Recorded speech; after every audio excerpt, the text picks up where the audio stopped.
पिछले वीडियो में है टंग्स के बारे में डिस्कस कर चुके हैं। इस लेक्चर में हम ह्यूमन टीथ के बारे में है डिस्कस करेंगे। तो ह्यूमन टीथ सबसे पहले जान लेते हैं कि ह्यूमन टीथ कितने टाइप्स के होते हैं। ह्यूमन टीथ्स ह्यूमन्स में मुख्यतः दो बार निकलते हैं, एक मिल्क टीथ और एक परमानेंट टीथ। मिल्क टीथ 6 से 7 ईयर तक रहते हैं, उनके बाद एक एक करके टूटने लगते हैं और फिर परमानेंट टीथ एक एक करके आने लगते हैं। ठीक, तो इसे है डाइफेडोंट कहा जाता है।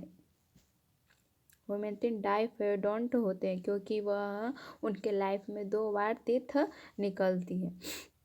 टीथ और जिसमें एक बार केवल टीथ निकलता है पूरे लाइफ में, तो उसे मोनोडाइफोंट कहा जाता है। तथा जिनमें है एक से अधिक बार निकलते, 2 से और 3 से 4 बार, मतलब बहुत बार निकलते, तो उन्हें है पोलीफाइडोंट कहा जाता है। जैसे शार्क में कई बार दांत निकलते, वो दांत निकलता है, भोजन करता है कच कच कर, फिर कुछ दिन के बाद उनका दांत टूट जाता है, फिर नया दांत आने लगता है, फिर वो भी कुछ दिन रहता है, फिर वो टूट जाता है शार्क में। बट ह्यूमन टीथ में ऐसा नहीं होता, वो 2 बार ही होते हैं।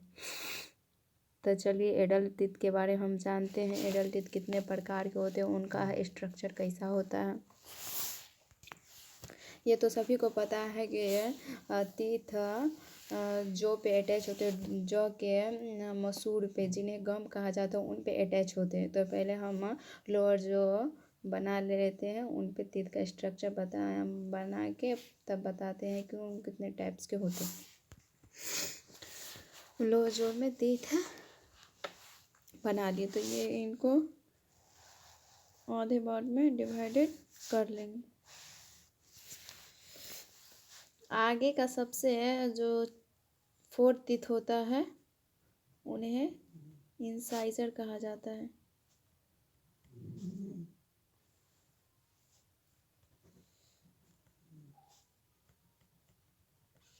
इंसाइजर टीथ होता है जो कि किसी को वस्तु को पकड़ने तथा काटने का काम करता है। फिर उनके बाद ये 4th इनकी लोअर जो में है 4 संख्या पाई जाती है। जब उनका हाफ करते हैं तो 2 में डिवाइडेड हो जाते हैं, तो 2 इधर पाया गया और 2 इधर पाया जाता है, तो इंसाइजर इधर पाया जाता है। फिर एक कैनाइन पाया जाता है जो कि फाड़ने वाले दांत होते हैं। किसी चीज़ को फाड़ने का जो काम होता है, ये पार होते हैं। ये नुकीले एवं लंबे होते हैं, ये सबसे लंबे होते हैं और नुकीले होते हैं। ये दोनों जन्मों में इंसाइजर के बाद एक एक आता है, तो इनकी संख्या एक इधर और एक इधर होती है। सी से इंडिकेट कर देंगे। फिर तो कौन लेग स्ट्रक्चर है, उन्हें प्रीमोलर कहा जाता है। प्रीमोलर दांत जो कुचलने वाले दांत होते हैं, यह कुचलने का काम करता है। इनकी संख्या 2 इधर और 2 लेफ्ट साइड, 2 राइट साइड होती है। तो 2 दूनी 4, 4 लोअर जो में, 4 अपर जो में पाया जाता है और 3 मोलर टीथ पाया जाता है। मोलर टीथ क्या होता है? मोलर टीथ सबसे लास्ट में निकलता है और यह चबाने वाले दांत होते हैं जो सबसे लास्ट में होता है। 3 इधर होता है और 3 इधर होता है। तो देखिए I2 हो गया, C1 हो गया, फिर P2 और M3। तो डेंटल फॉर्मूला कैसे निकाला जाता है?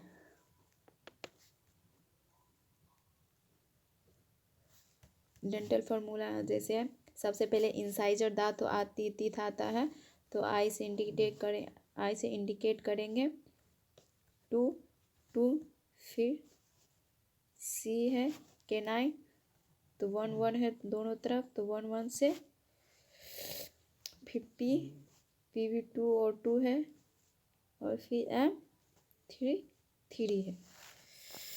तो इनका सूत्र हो गया, फिर बराबर इनको 2123/2123 बाय 32 कैसे आ गया। अगर इनको लोअर जो के हाफ पार्ट्स का ही बस फार्मूला निकाले ना, इन्हें 2 से गुना करेंगे तो देखिए 2 1 3 2 5 3 8 8 दूनी 16 16 दूनी 32 तो 32 दांत आ जाते हैं। अब ये तो एडल्ट फार्मूला हो गया एडल्ट टीथ का। अब चाइल्ड टीथ का, हाँ या मिल्क कहिए, मिल्क टीथ का डेंटल फार्मूला।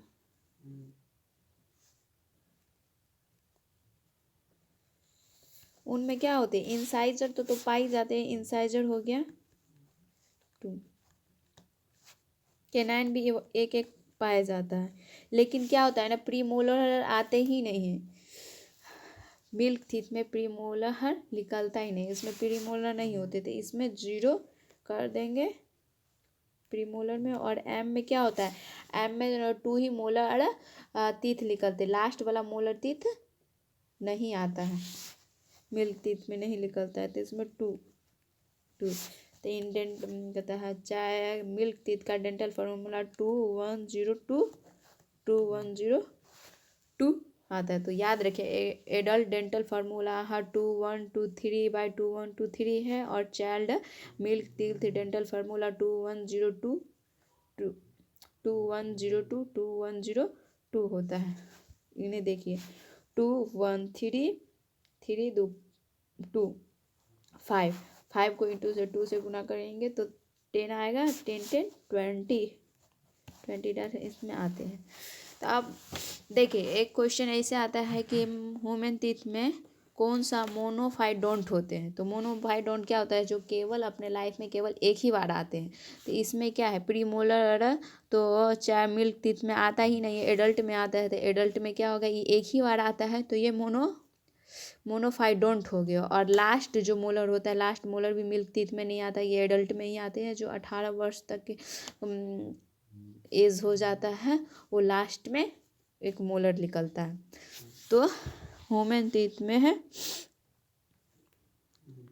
प्री मोलर और लास्ट मोलर टीथ मोनोफाइडोंट होते हैं।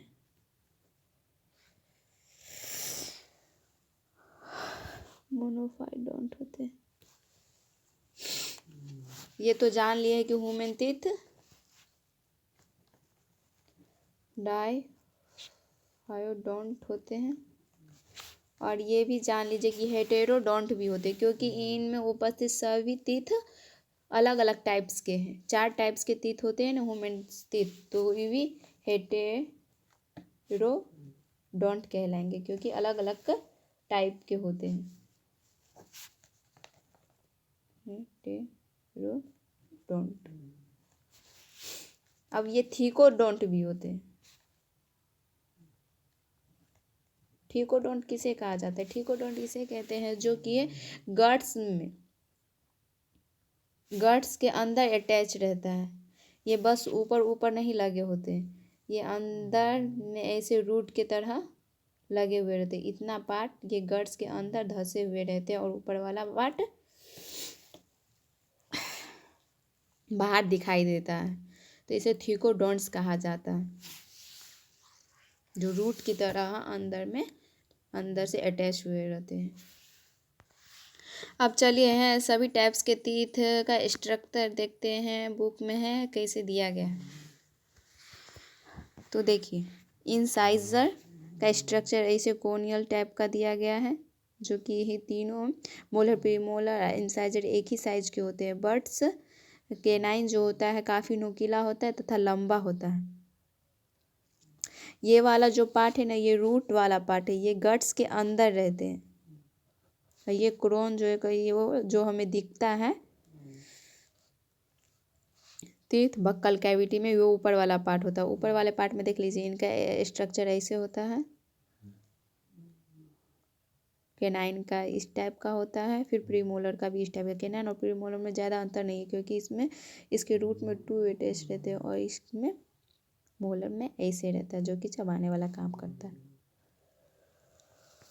चलिए अब जानते हो उनका स्ट्रक्चर कैसा रहता है। टीथ का स्ट्रक्चर क्या होता है, टीथ किससे मिलकर बने होते हैं, उनका कवरिंग कैसे होता है, ये रूट में कैसे अटैच होते हैं, गट में कैसे अटैच होते हैं। चलिए आज टीथ के टीथ का मेन जो पार्ट होता है ना, जो है जिनका अधिकांश पार्ट होता है जो वाइट येलो कलर का होता है, उन्हें डेंटिन कहा जाता है, जो कि बोन से भी हार्ड होते हैं। डेंटिन का मुख्य पार्ट्स यही डेंटिन कहलाता है। ठीक, अब इनके ऊपर सबसे पहले जान लेते हैं, इतना जो होता है ये गट्स के अंदर, ये गट्स है, गट्स के अंदर अटैच रहता है, गम मसूर अटैच रहता है। ये ब्लू वाला पार्ट जो है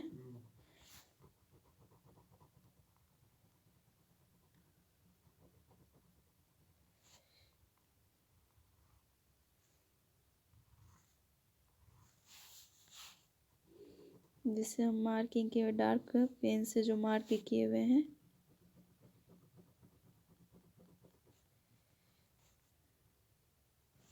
ये सीमेंटम कहलाता है।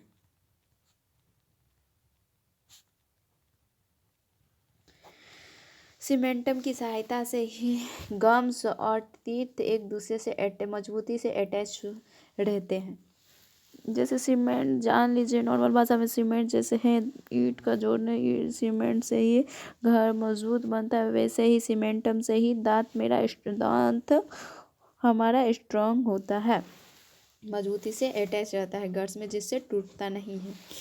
डेंटिन फिट्स ऊपर, ये ऊपर वाला जो कि गम्स के अंदर अटैच रहता है उन्हें रूट कैनाल कहते हैं। ऊपर वाला पार्ट जो हमें दिखता है बक्कल कैविटी में, वो क्रॉन कहलाता है, वाइट कलर का जो दिखता है। और ये इतना बीच वाला जो पार्ट होता है, जो गम और टीथ, क्रॉन का जो गम वाला पार्ट होता है, उन्हें नेक कहा जाता है। अब डेंटिन के ऊपर एक कवरिंग पाई जाती है, जो कि टीथ को डेंटिन सुरक्षा प्रदान करती है, उन्हें एनेमल कहा जाता है।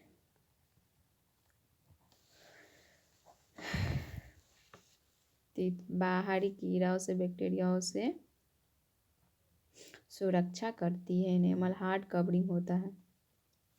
फिर उनके बाद डेंटिन के नीचे वाले में एक कैविटी पाई जाती है डेंटिन में,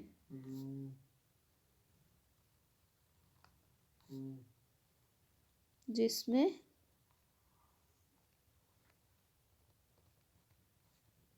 ब्लड वेसल्स, नर्व, न्यूरॉन्स सब तैरते हुए रहते हैं, मतलब मौजूद रहते हैं, इन्हीं से ब्लड सप्लाई होता है। तो इसको पल्प कैविटी कहते हैं, जिसमें ब्लड वेसल्स, नर्व्स, फाइबर तैरते हुए रहते हैं। तो टीथ का स्ट्रक्चर हमने जान लिया है।